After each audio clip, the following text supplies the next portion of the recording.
नमस्कार किसान भाइयों बसंतकालीन गन्ना बुआई में उर्वरकों व कीटनाशकों का एक ऐसा संतुलित व परफेक्ट कॉम्बिनेशन देना होता है कि जो गन्ना जमाव में मदद करे, फसल की कीटों से लंबे समय तक रक्षा हो सके, पौधों पर चमक व गहरा हरापन आए और साथ ही जो सबसे ज़्यादा ज़रूरी है, जमाव से लेकर नवंबर तक गन्ने की बढ़वार बीच में रुके नहीं और उस पर पीलापन भी न आए। जैसा कि आपने देखा भी होगा कि बाद में गन्ने पर उसकी बढ़वार भी रुक जाती है और उस पर पीलापन भी आ जाता है। इन्हीं सब बातों पर आज की वीडियो में जानकारी दी जाएगी। यदि अभी तक आपने हमारे A4 चैनल को सब्सक्राइब नहीं किया तो प्लीज़ इसे सब्सक्राइब कर दें।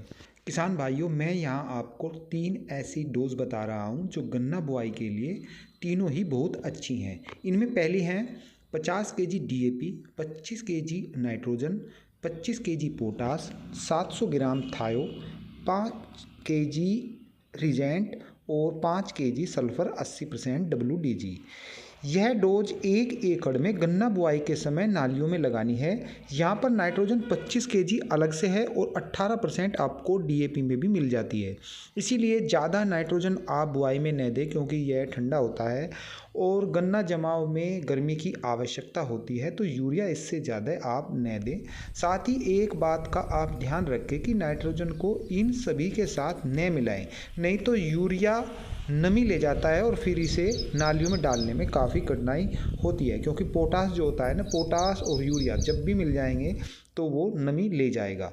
अब दूसरा है 50 केजी NPK 12-32-16, 30 केजी नाइट्रोजन, 700 ग्राम थायो, 5 केजी रिजेंट और 5 केजी सल्फर 80%। इस डोज में पोटास NPK में 16% है, इसीलिए इसे अलग से न दें, यानी कि पोटास आप अलग से न दें। साथ ही 12% नाइट्रोजन भी NPK में है।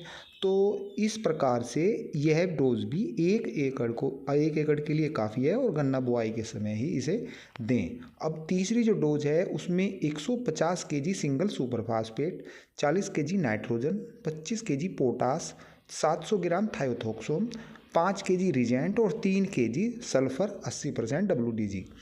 इस डोज में आप समझ लें कि SSP जो है उसमें 16% फास्फोरस है, जबकि DAP में 40% होती है। तो यहाँ पर एक बैग DAP का जो 50 किलो का है वो 3 बैग के बराबर है, यानी कि SSP के 3 बैग और DAP का 1 बैग बराबर है, क्योंकि इसमें 40% है और उसमें 16% है। साथ ही SSP में नाइट्रोजन नहीं होती, इसीलिए इस डोज में मैंने नाइट्रोजन को ज़्यादा मात्रा इसमें बताई है। लेकिन SSP डालने का एक फ़ायदा यह हो जाता है, जो अच्छी कंपनी के आते हैं उसमें कैल्शियम, बोरोन और ऐसे ही तत्व हल्की मात्रा में पाए जाते हैं, तो यह डोज इसलिए अच्छी मानी जाती है। किसान भाइयों, अब मैं आपको बताता हूँ कि इस डोज में जो ये दे रहे हैं हम, इसमें क्या क्या फ़ायदे होते हैं। तो इन डोज से जो मैंने आपको बताई है, तीनों डोज से, इसमें फास्फोरस है जो जड़ों का विकास करता है और जमाव में मदद करता है। जो नाइट्रोजन है वो बढ़वार में सहायक है। पोटास जो है वो पौधे के मोटेपन में सहायक होता है।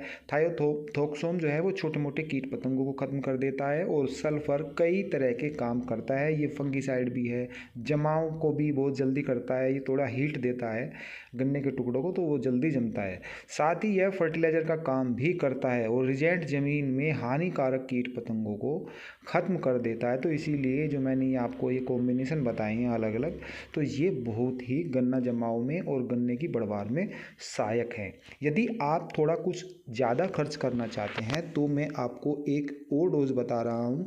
ये डोज तो आपको देनी ही है, साथ ही इसमें आप सागरिका या बायोविटा इसका इस्तेमाल भी कर सकते हैं, क्योंकि इनसे boron, magnesium, sulphur, zinc, manganese, copper, iron जैसे तत्व भी गन्ना फसल को मिल जाते हैं। तो इसकी मात्रा है, यदि आप सागरिका डालना चाहते हैं तो 1 एकड़ में 10 केजी डालें, और यदि बायोविटा डालना चाह रहे हैं तो उसको 4 केजी पर एकड़ के हिसाब से बुआई के समय दें।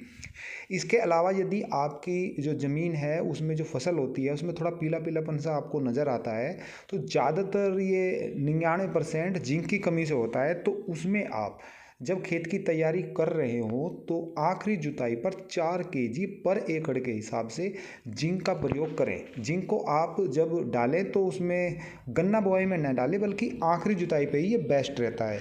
जब आप खेत की तैयारी कर रहे हो, आखिरी जुताई कर रहे हो, तो उसमें ही 4 केजी के हिसाब से पर एकड़ के हिसाब से डालकर उसकी जुताई कर दें। किसान भाइयों, एक बात का आप और भी ध्यान रखें कि यदि आप डीएपी का प्रयोग कर रहे हैं तो एसएसपी का प्रयोग बिल्कुल भी न करें, क्योंकि दोनों में एक ही तत्व है, दोनों में फास्फोरस है। तो किसान भाई कुछ सोचते हैं कि डीएपी का प्रयोग कर लिया और 2 बैग एसएसपी के भी में प्रयोग कर लो, तो दोनों में एक ही है। तो सेम बात है, दोनों में प्रयोग करने की ज़रूरत नहीं है। इन दोनों में से आप एक का ही प्रयोग करें। अब दूसरी चीज़ ऐसे भी है कि एनपीके, यदि हम एनपीके 12-32-16 का यूज कर रहे हैं और फिर पोटास भी डाल रहे हैं, तो पोटास डालने की ज़रूरत नहीं है। आप यह समझ लें कि एनपीके में के का मतलब पोटास ही है। जब आपने पोटास 16% दे दिया तो अलग से देने की ज़रूरत नहीं है। साथ ही इसमें यदि एनपीके डाल रही हैं तो डाई भी न दें, क्योंकि इसमें फास्फोरस भी है और डाई में भी फास्फोरस है। तो 2 समान आप एक जैसे हैं तो इनको एक साथ में न दें।